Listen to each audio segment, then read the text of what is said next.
ધાંગધ્રામાં દેહળ ભગત થઈ જાય એની ફરમાઈશ હતી. સાહેબ કેવો ઓફિસર હશે, પોલીસ હતા. દેહળ ભગત પોલીસ હતા, જેલમાં નોકરી કરતા.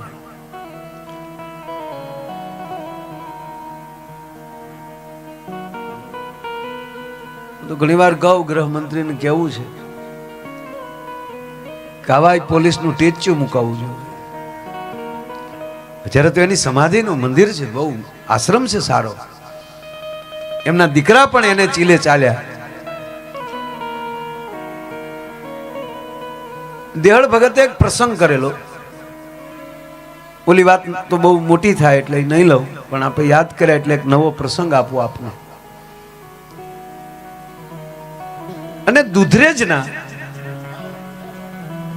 કોઠારી બાપુ એ દેહળ ભગતના મદદે ગયેલા પ્રસંગ માટે. આપણે ઘરે કઈ પ્રસંગ હોય તો આપણે બધા સગાવાલા આવે, સંતોની પણ એક આનંદ હોય છે. દુધરેજના કોઠારી બાપુ, નામ તમે છે બાપુને પૂછીને લઈ લેજો, હું ભૂલી ગયો છું. એ જ્યાં વ્યવસ્થા માટે ગયેલા, મોટો ભંડારો રાખેલો દેહળ ભગતે, અને રસોડાની જવાબદારી દુધરેજના આપણા કોઠારી બાપુ. બન્યું એવું, રસોઈ ચાલુ થઈ ગઈ બનવાની. થોડું ઘણું ઘી જે હતા 2-5 ડબ્બા એ વપરાઈ ગયા. હવે બીજા ડબ્બા ક્યાં છે એ ખબર નહીં, ઘી મળે નહીં, તાત્કાલિક લાવવું ક્યાંથી. કોઠારી બાપુને બધાએ કીધું, રસોઈ બધા, બાપુ ઘી નથી. ઓહો,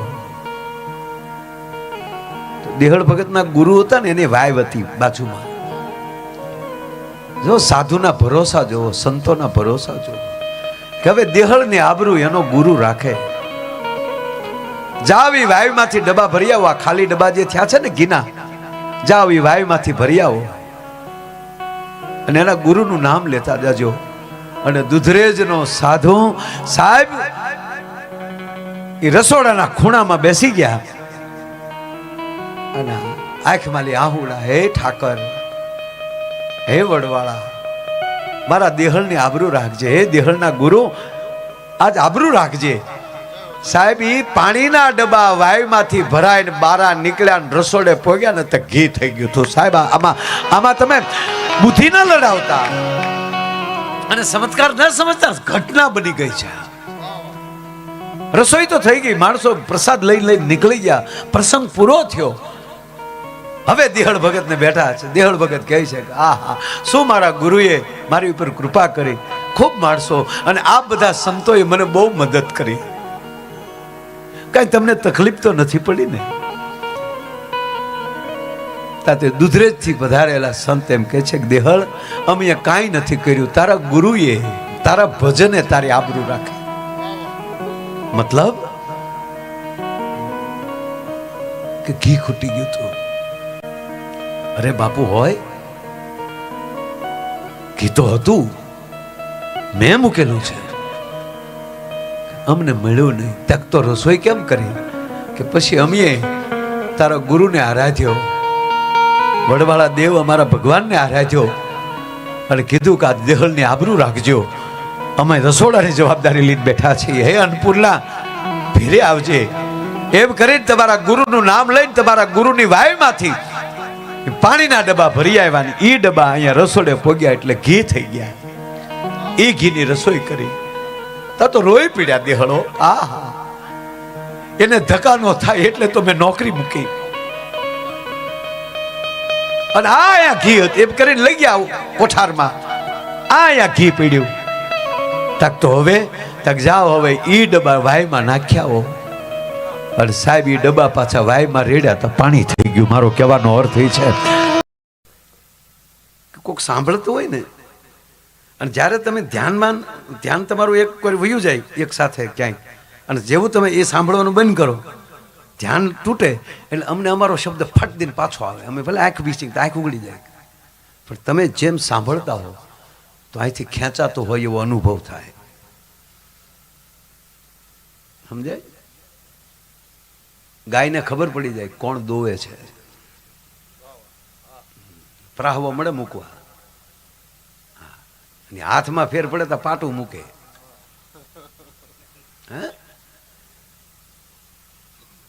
બાકી ગાયનો પ્રેમાળ હોય સાહેબ, દોઢું દૂધ કરે. અમે બપોર તો હું 5-6 વાગે ગયા જમવા ગયા,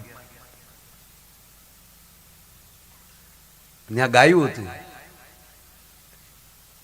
મારો નિયમ છે, હું 2 મિનિટ ગાય પાસે લઉં, પછી ગાય મારી હેવાય થઈ જાય. હા, એટલે ઘડીક આજે ગાયને ઘડીક ખંજવાળી એ રહ્યા ને મૂળ. હા, એટલે મજા આવે.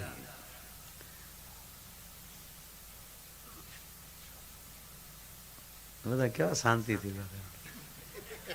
આપણે એક પ્રોગ્રામ એવો રાખવો, આમણામ હામ બેહવું. એ પણ એક મૌન પણ મજા છે. હું આખો શ્રાવણ મહિનો ડે નાઇટ હળંગ 30 દિવસ મૌન રહું છું. સળંગ નવરાત્રિના 9 દિવસ મૌન. હું નવરાત્રિમાં અને 29 વર્ષ થયા. હું નવરાત્રિમાં કોઈ દી બહાર નથી ગયો પ્રોગ્રામમાં. 9 દી મૌન, મા પાસે બેસી જાઓ. એ કૂદવાના દિવસો નથી, માનો ગરબો લેવાના દિવસો છે. કે માં અમે તારો ગરબો લઈશું. કામ તું સંસાર માટે, ધરતી માટે 9 દી લડી થી રાક્ષસો સામે. એ 9 દિવસ તું લડીને 9 દિવસમાં તે 9 રૂપ ધારણ કર્યા. તું 9 દુર્ગા બની, તે અમારું કલ્યાણ કર્યું. અને આપણે કૂદીએ છીએ. ના, ગરબે રમો, ગરબીની ફરતા ફરો. માં જેમ બ્રહ્માંડમાં ફરી, ગરબો એ બ્રહ્માંડ છે. 26 કાણા એ નક્ષત્રો છે. ગરબાની અંદરનો જ્યોત જે છે એ સૂર્ય છે. આ બ્રહ્માંડ છે. તમે બ્રહ્માંડની પ્રદક્ષિણા ન કરી શકો, એટલે ગરબાની પ્રદક્ષિણા કરો, એટલે બ્રહ્માંડની પ્રદક્ષિણા થઈ. અને માની પ્રાર્થના, ખમામાં તે જગતનું કલ્યાણ કર્યું. અમુક તો સાલું ગરબે ધૂણે. માતાજી શું ભાઈઓ ધૂણે, ભાઈઓ ધૂણે એટલું નહીં, ભાઈઓ ધૂણે. પણ ભાઈઓ ધૂણે ને બહેનો ધૂણે એમાં થોડો ફરક છે ભાઈ. ભાઈઓ ધૂણે તો ખાલી હેરી વાળા પગે લાગે, બેન ધૂણે તો આખું ગામ પગે લાગવા આવે.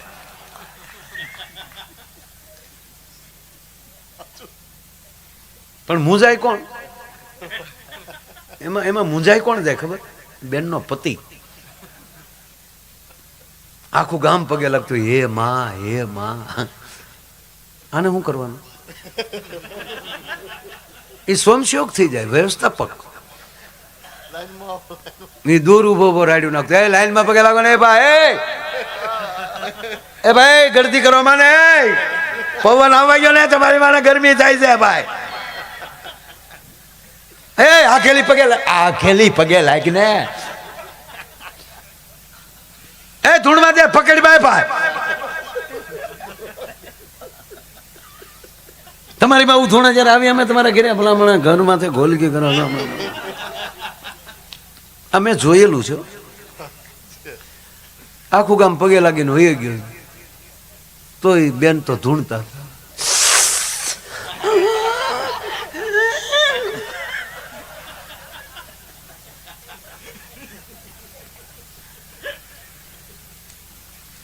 આખું ગામ પગે લાગીને વહી ગયું ને. પછી આ ભાઈ હતા ને, એના અંગત મિત્રો હતા 3-4, એ આવ્યા, એ પગે લાગ્યા. એ પગે લાગી ને આ ભાઈ પાસે ગયા. ગુપ્ત ચર્ચા ચાલુ થઈ. હવે પાણી પાઈ ગયો, માને ગયો થાને થાય. ગામ પગે લાગીને વહી ગયો. ધોણી તારી માની વાઈડ દુખશે ને, દવાખાને તારે લઈ જવી પડશે. તા ઓલો ઉભો કે મારે ન કહેવાય, મારે અહીંયા રહેવાનું હોય, મારે તો વખાણ કરવાના. ચલચ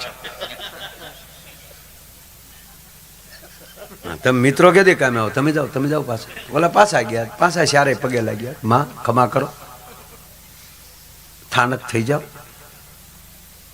હવે કોઈ બાકી નથી, આખું ગામે દર્શન કરી લીધા છે તમારા. સ્થાનક થઈ જાઓ.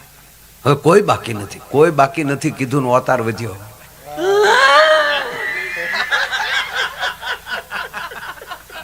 બાકી નથી એમ ક્યાં છો? હજી એક જણો બાકી છે, ઓલો.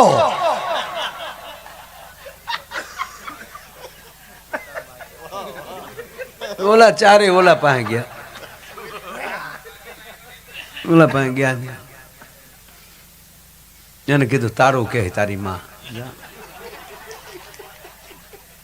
બોલો કે યાર મારે લગાય લાગી લેવાય આવું હોય ત્યારે.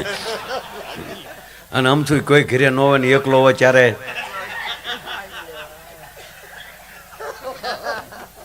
દાદા ભાઈડો થી જાય ને અમે અવળા ફરી જાય. ગયો ઓલો જઈને બેઠો સામો અને પગે લાગવા આમ લાંબો હાથ કર્યો. તો અવતાર આવ્યો, શરણે આવ્યો, માગ માગ. અને પતિને મળી ગયો માગ. ઓલો કે છૂટા છેડા દે ને મારી માં.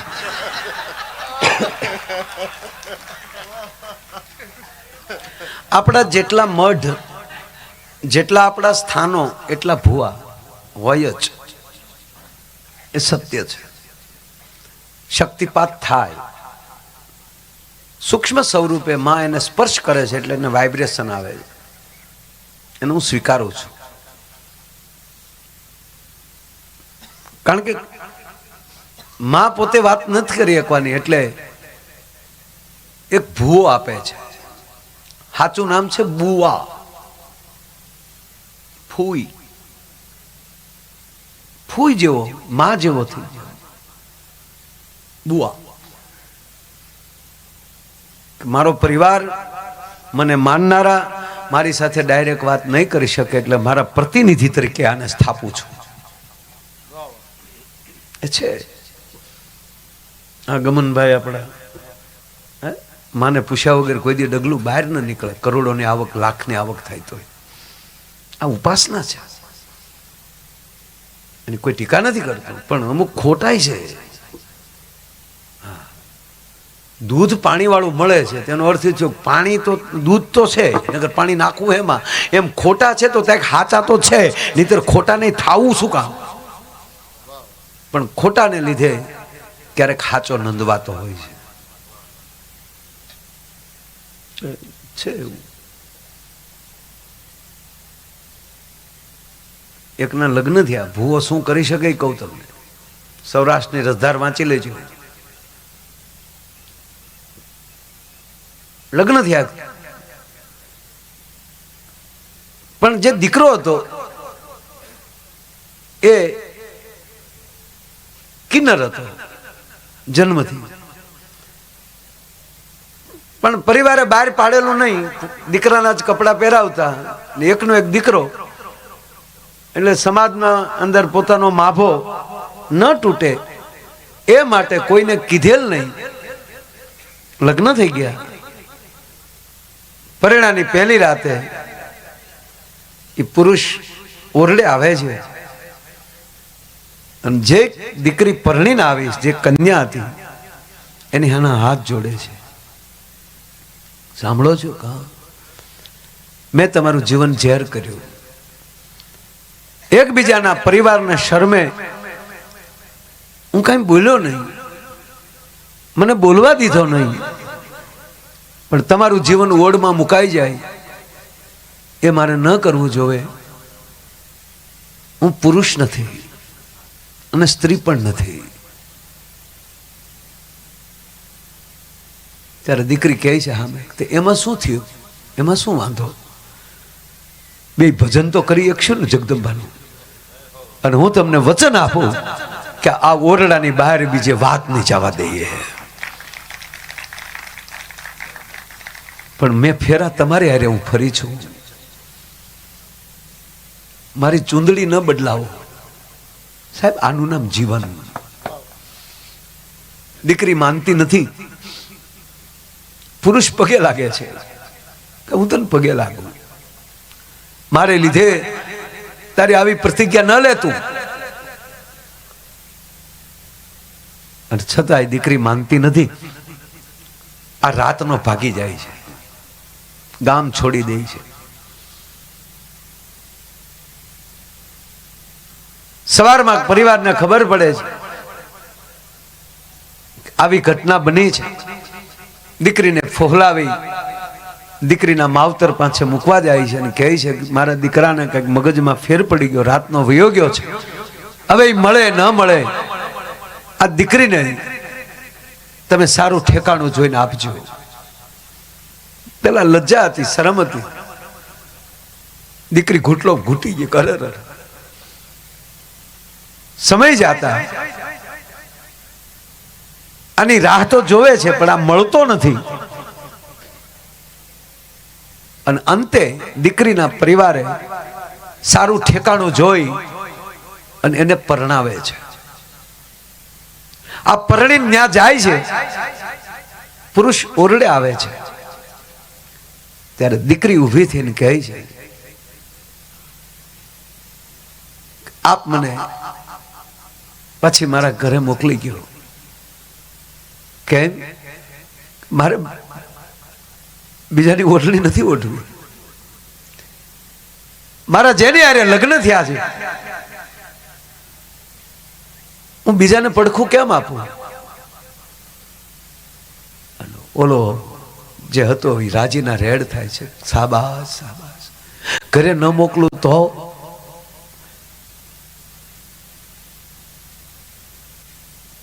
તો મારું ભજન તૂટશે. અહીંયા ભજન કરીએ તો હું નાનો હતો, આ કહે છે આ દીકરો, હવે હું પુરુષ છું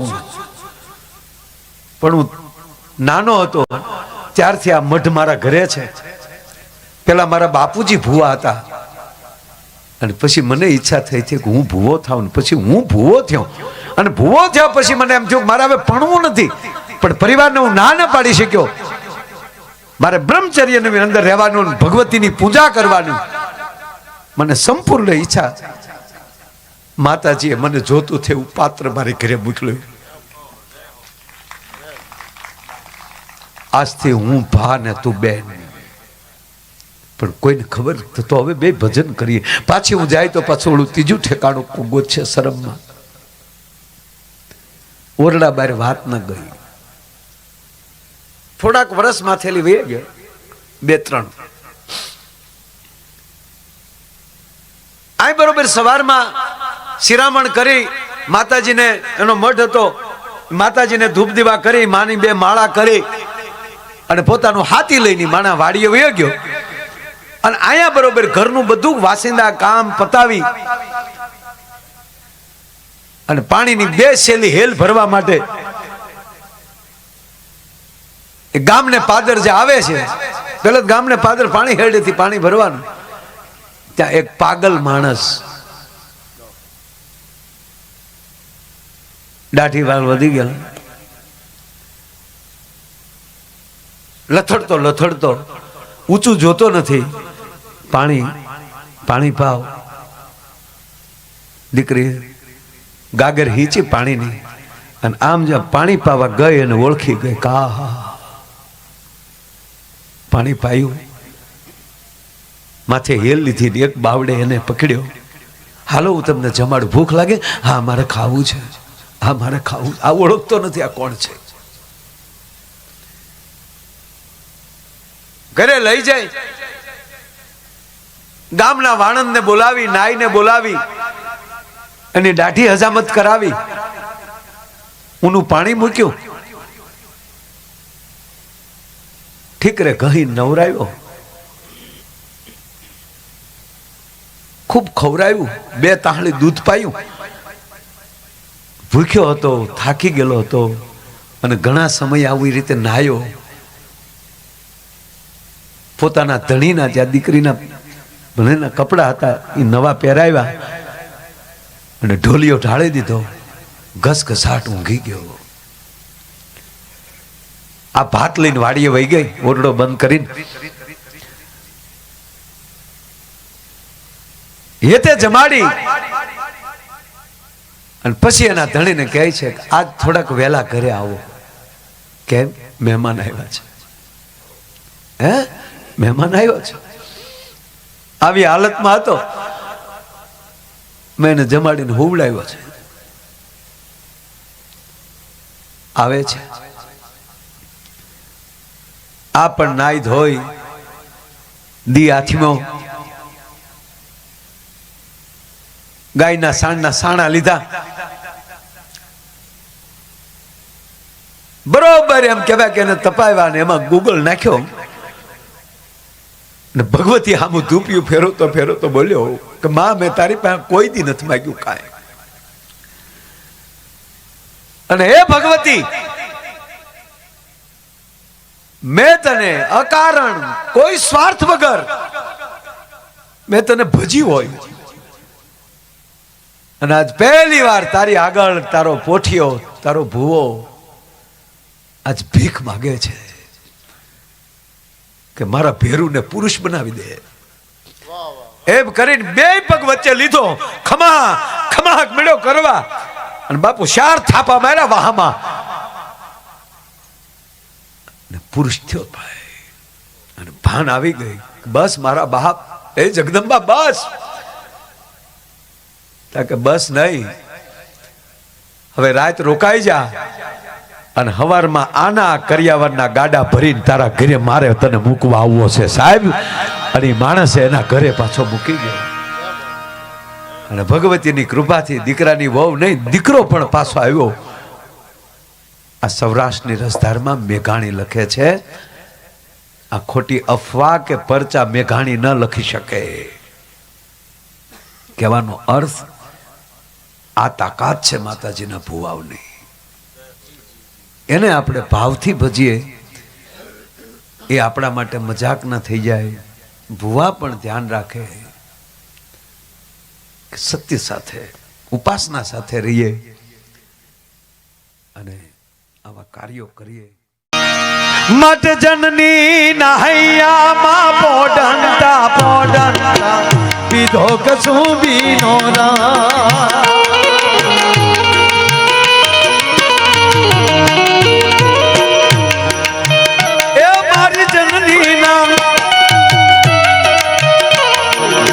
પેલા ભાઈની બહુ સરસ ફરમાઈશ હતી, મને હૃદયથી ગમતી ફરમાઈશ હતી, પણ સમય અને મેં કીધું ને જે સમયે જે સારું લાગતું એ લાગે. અત્યારે કાર્યક્રમ વિરામ બાજુ જાઉં છું એટલે ભૈરવીના સુર સારા લાગે એટલે એની હું ફરમાઈશ નથી લઈ શક્યો, એની ક્ષમા માગું છું. મારી જનની નહૈયામાં પોઢંતા પોઢંતા પીધો કશું બીનો રા.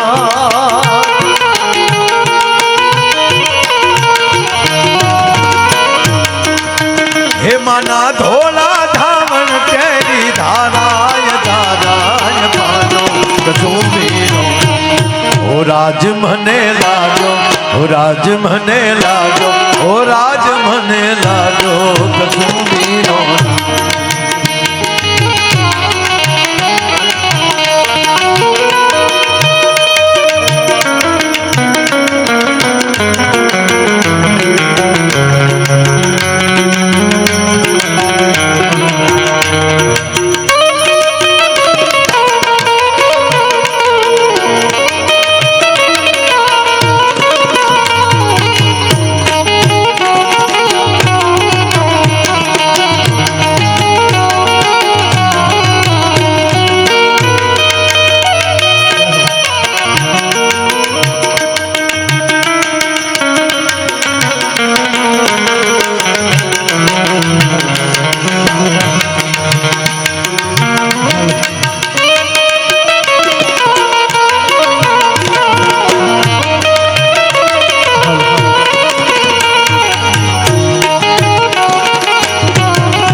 કસુંબીનો એવી બેનીના કંઠે તરતા હાલરડામાં ભૂલ્યો કસુંબીનો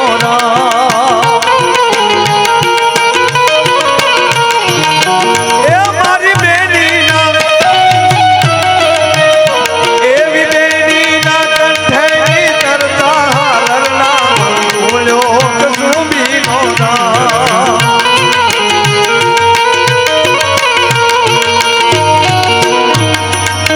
હે મના ધોલા ધાવણ કેરી ધારાય ધારાય પાનો કસુંબીનો ઓ રાજ મને લાગ્યો ઓ રાજ મને લાગ્યો ઓ રાજ મને લાગ્યો કસુંબીનો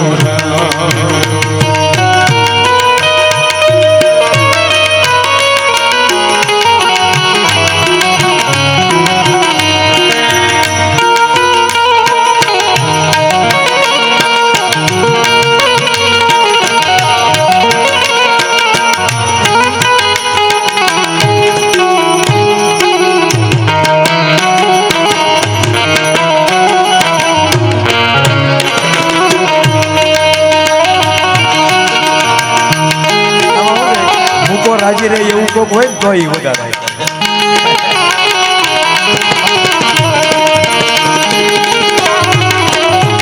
એની કરીને રિપીટ કરું છું. બેનીના કંઠેની તરતા હાલ રડામાં ઘોડ્યો કસુંબીનો રંગ અને ભીષણ રાત્રિ કેરી પહાડોની ત્રાળોએ ગાયો કસુંબીનો રંગ.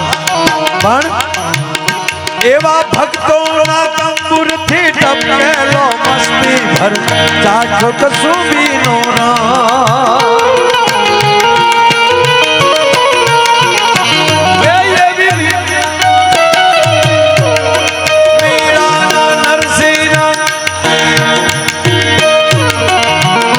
આવા ભક્તોના તંબુરથી ટપકેલો મસ્તી ભર ચાખો કસુંબીનો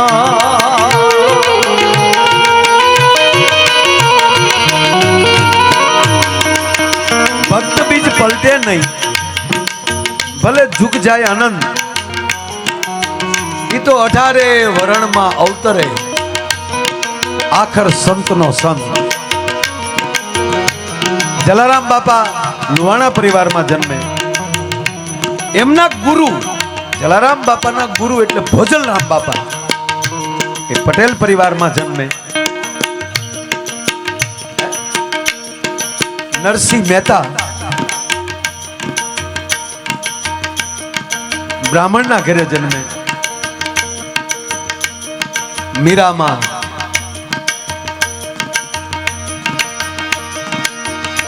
એક મીરા એક રાધા દોનો ને શ્યામ કો ચાહા. મીરામાં તો ક્ષત્રિયના ઘરે જન્મે. આખી સંત માળ લેવા જાય તો વાર લાગી જાય, પણ 18 વર્ણમાં અવતરે આખર સંતનો સંત. એવા ભક્તોના તંબુરથી ટપકેલો મસ્તી ભર ચાખો કસુંબીનો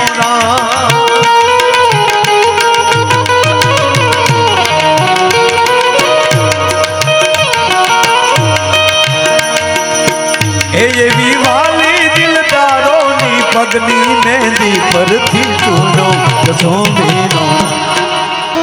આવા ભક્તોના તંબુરથી ટપકેલો મસ્તી ભર ચાખ કસુંબીનો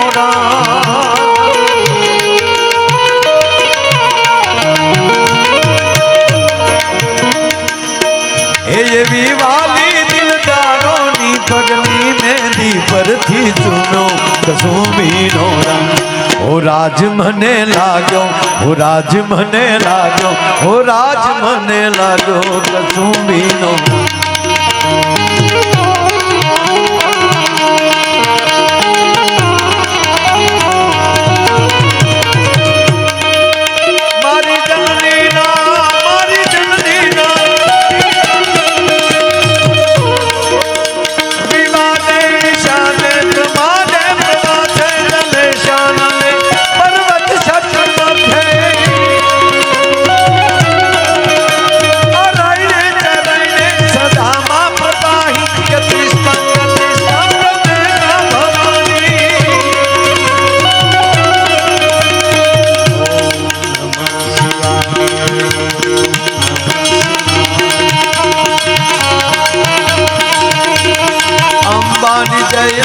મહાકાલીની જય હો